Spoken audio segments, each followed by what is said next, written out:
And I've got the real pleasure to say hello to Jeffrey Scott. Jeffrey is not only a friend, he's a colleague working with PKF Hotel Experts as our senior, as our management senior as well, but as our managing consultant in charge of asset management. Jeff, how are you? Very well, Nils. How are you doing? Excellent, thank you. Jeff, asset management these days probably needed more than ever, but tell us a little bit about it. What is asset management? Yeah, asset management is a big term, and I don't think we have time to describe the whole realm of asset management, but maybe just to focus on what we cover. So we, as a third party, represent owners of hotel assets, generally with a management contract, but it could also be a lease. So we do have some lease hotels as well.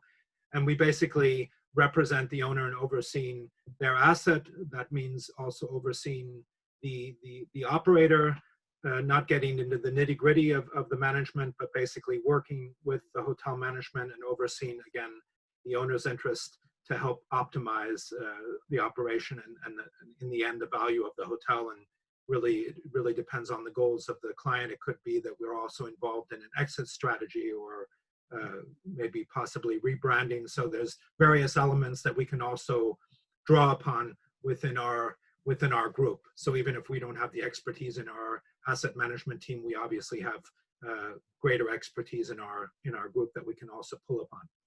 Mm-hmm. Now the relationship as the asset management, it's almost like to be seen as an interpreter sometimes, isn't it, between the owner and the management company. How does one manage conflict? With the experience that you have, there is room for conflict there is potential for conflict. How do you manage that best? Yeah, I think our approach is generally collaborative. I mean, or it is collaborative. We want to work with the operator. Again, the owner is paying our bills, and so we're obviously representing their interest in the forefront. But we try and work collaboratively with the operator, again, to help optimize the operation. But there are some areas where we might need to push, which aren't always pleasant, but in general, we try and nurture a good relationship, because in the end, I think that's what will achieve the overall goals of both the operator and the owner. Mm-hmm. Now, we're living through a time that we did think not so long ago is going to be short-lived, but it looks a little bit longer. COVID-19, word that we didn't know a year ago. The asset manager in these days, what does he do now? How does he manage to figure out which decisions to take, which advice to give to owners? We're talking about hotels that are closed. We're talking about hotels that are half closed, hotels that are trying to reopen. Tell us a little bit about your COVID reality as an asset manager. I mean, I think these are new waters for all of us. Even for the two of us, our gray hair, we've been around the block a couple of times.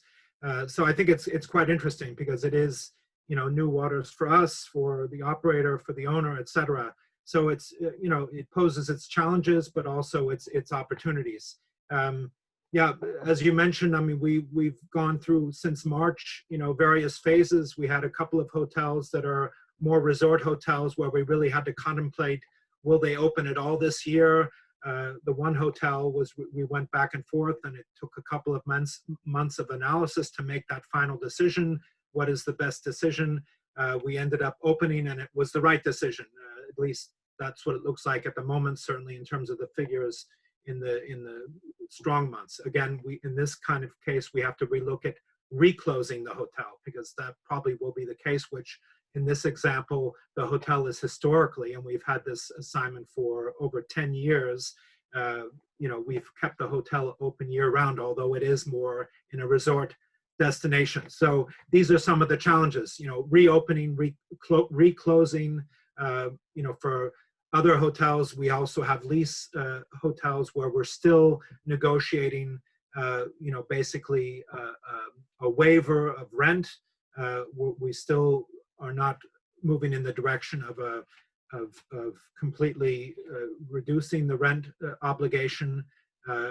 So, and that's also, quite a struggle to be negotiating in that. We understand the situation of the operator, but at the same time, also depending on who the owner is, we also have some institutional owners. And obviously there's a fiduciary responsibility, not just to say we will, rent will be reduced for a certain period. Yeah.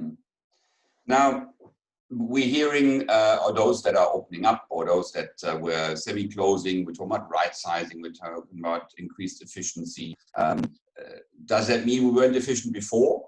Or is it just a positive in a negative situation to re-look at those efficiencies? And how many of those will last beyond the crisis, which hopefully will end sometime soon? Yeah, I mean, I think it really depends. Some hotels, perhaps, we had a very strong couple of years, and then maybe you become a little more lax in terms of costs. When I look at our hotels, generally, I would say they're well managed cost-wise. That doesn't mean, we're all human, and a little more pressure, and there's always some opportunity maybe to improve profitability. Generally, our tactic is really to help drive the top line, and then make sure that the cost structure is in place, but we're not really the cost cutters. You can also do that in asset management, cut costs, which in the end could jeopardize the long-term value of the hotel, and that is not our approach. But we do see with the corona crisis, or COVID, however you want to call it, opportunities now to start introducing things that the industry has been slowly implementing, some groups more quickly than others. And it comes back to, I know our pet peeves, the two of us, we were never fans of the minibar. We were always pushing hotels to move away from a stocked minibar. Now that is in place. And now, in fact, hotels are saying, oh, we don't really need a stocked minibar. The same is with amenities. Do we really need these small little bottles? Now more and more hotels are moving to the more sustainable solution of having, good looking dispensers. But it goes beyond that. Now we're also exploring opportunities, rethinking, do we really need daily cleaning? Could that be also, we've seen that in the airlines, maybe 20 years ago, we could never imagine not having a newspaper and drinks and food. And now, even the full service airlines are cutting back, and now we've grown to accept that. So maybe there are things where we can also rethink, and this is an opportunity, also using kind of COVID at the moment as an excuse, but there is certainly an opportunity to really think how we do our business. And, maybe it could be, maybe not at the, total luxury element, but there could be, okay, if you want daily cleaning, you pay a certain price. Again, This would have to go into the overall pricing strategy. So it's not, it's not just, let's do that. Obviously, you have to then consider it in terms of revenue management, et cetera. But that could be a direction, and that is an area that we're exploring as an example. And obviously, the technical element, we see it in different areas in the industry where technology has come to the forefront. At the moment, we see it more in the, I would say, mid-scale segment, but certainly, we see it more and more now at the full service, online check-in, et cetera. That will also create efficiencies, and at the moment help with social distancing. Yeah, it certainly seems that the adoption rate in the last few months in the few hotels that were open, granted, of digital platforms and, as you say, online check-in and keys that are on your mobile phone or whatever, is certainly increased out of necessity. And it can only be hoped that personally, I always felt that a receptionist is a person that's underutilized, and I much rather have that receptionist roaming around the lobby, welcoming guests properly, and all the mundane tasks are done by digitalization, definitely. Exactly. That's a good point, if I may add. We would see, and it's definitely going to happen, and we think it's great, to make it more efficient. So to get rid of the mundane tasks, and basically, as you said, to really focus on the guests. So we wouldn't imagine, certainly at the full service, maybe at other levels it could be different, but even in the hotels where that's been implemented, you might have someone at the bar that helps, and so you still have the interaction with the guest. At a higher level, we would see the concierge service taking on more of a role. So certainly the contact with the guest where they need it, but do they really need to be checked in, and the whole invoicing, et cetera. So, this is an opportunity maybe to move this process along more quickly. So we see that again as a positive element. Taking a step back, and it's not something that we would say it's COVID, but what we do see as an opportunity is really to pull out the contracts again, to look at how, some things like how fees are being invoiced, et cetera. So we have done a number of operational reviews. So a form of asset management. This is more maybe one-off. And almost in all cases, we've noticed that some fees have been improperly invoiced, and this also is something that should be checked. This is not to say that the operator is doing this, at